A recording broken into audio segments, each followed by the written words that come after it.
galactic travelers. Are you resonating? Because it's Resonant Being. Streaming you some consciousness. This is Mount Toro in the background. I'm recording to you from the northwest end of the Salinas Valley in Monterey County, my homeland, and a beautiful sight to see. We don't often associate gray weather with cheerfulness, but something about that cloud rising up across the mountain really brings about some inspiration in me. I want to talk about uplift. More so, I want to talk about attraction. Now, in these sorts of videos I do, this genre, there's a lot of talk about the law of attraction. I'm going to touch on that, but I also want to talk about attraction between individuals and the building of presence. So I'm going to start with a basic meteorological principle, and that's condensation through uplift, like in a form of attraction. Now,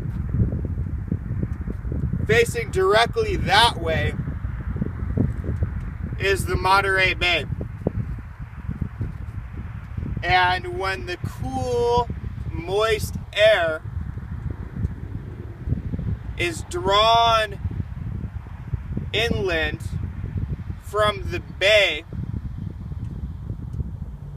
to the drier, warmer air of the valley, because that's how transfer of energy works.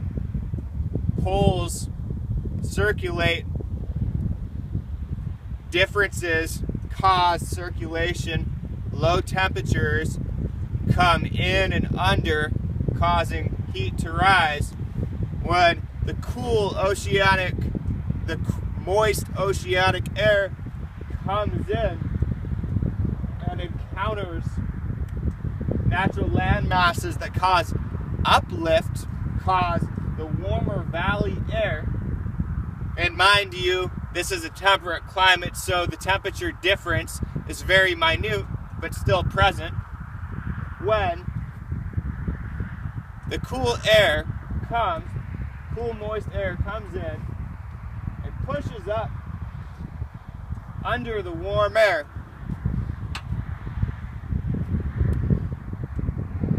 that warm air is caused to rise. And also, as this is happening, there's evaporation in the air that rises with the warmer air. And when this happens, we get condensation that forms clouds. That's not necessarily how this particular cloud on Mount Toro formed, but it is very definitely the cause of much of the cloud formations along mountain ranges typically. For example, along the California Sierra Nevada. So, the reason I'm using this to illustrate attraction between people is that this cool air from the bay is attracted to the warmer, drier air of the valley. It doesn't have a choice in the matter, it's a law. if there's a difference in temperature, it comes in. If there's moisture content, when that air rises up in elevation gain, such as a mountain, the water condenses and forms clouds. And like this analogy, when an individual, be it a woman seeing a man seeing a woman, or any of the other combinations, when an individual encounters another person that they're attracted to, they can't help that attraction. Attraction just occurs. It's not a choice. Our rational mind would likely try to say, oh, I'm not falling for this attraction this time. Or maybe, oh, this is just what I've been looking for. I guess it depends on the person and place and circumstances in their life. But nonetheless, how we try to influence the attraction, that attraction still happens. And if an individual is coming from a place of that results in, when encountering an attraction to another, that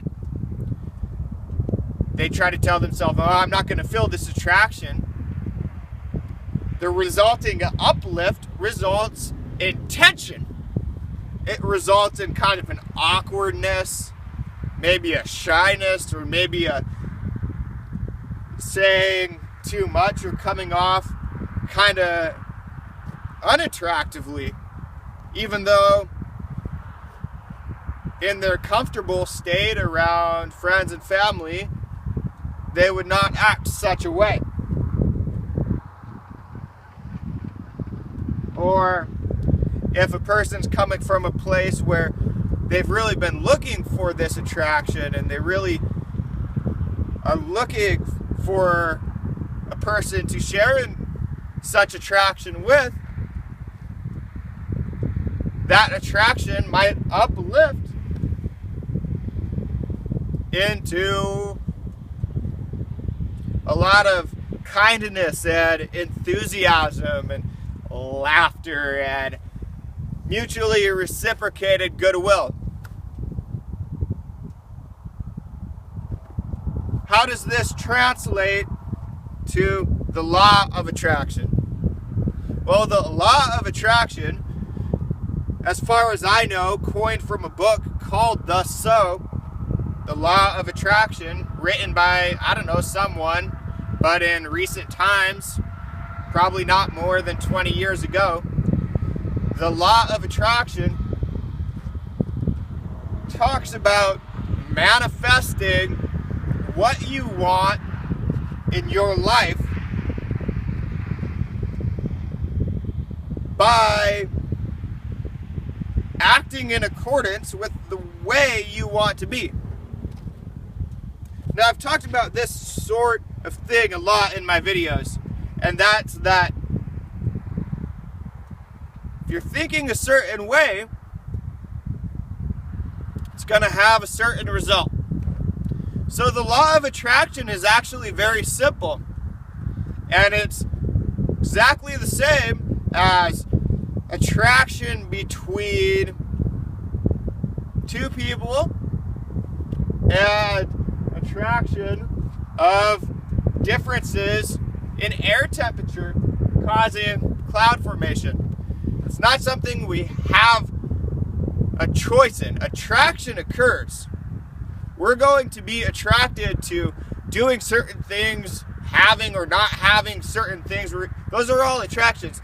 But the narrative, the inner narrative, the dialogue that we tell ourselves does influence those attractions. So, if what we really want to be doing is traveling the world, or spending more time with your family, or exercising more, eating healthy, thinking those things but not doing them, or thinking them but not taking the necessary steps in order to make them happen, or thinking them but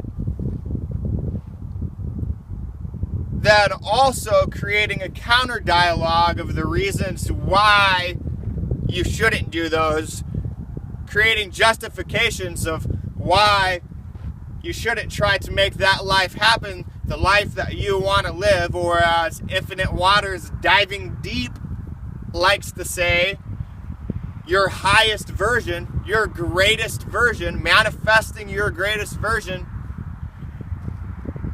If you try to interfere with your attractions, then the life you want will not manifest.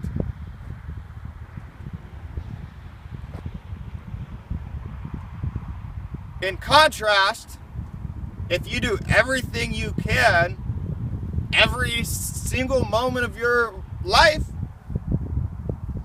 to only manifest the things that you want to manifest in your life, then you are going to attract those things. And all you need, depending on the thing, is patience. It's golden. It's the law of attraction. It's attraction between individuals, uplifting our lives like the clouds on the mountain. Resonant beings, be well.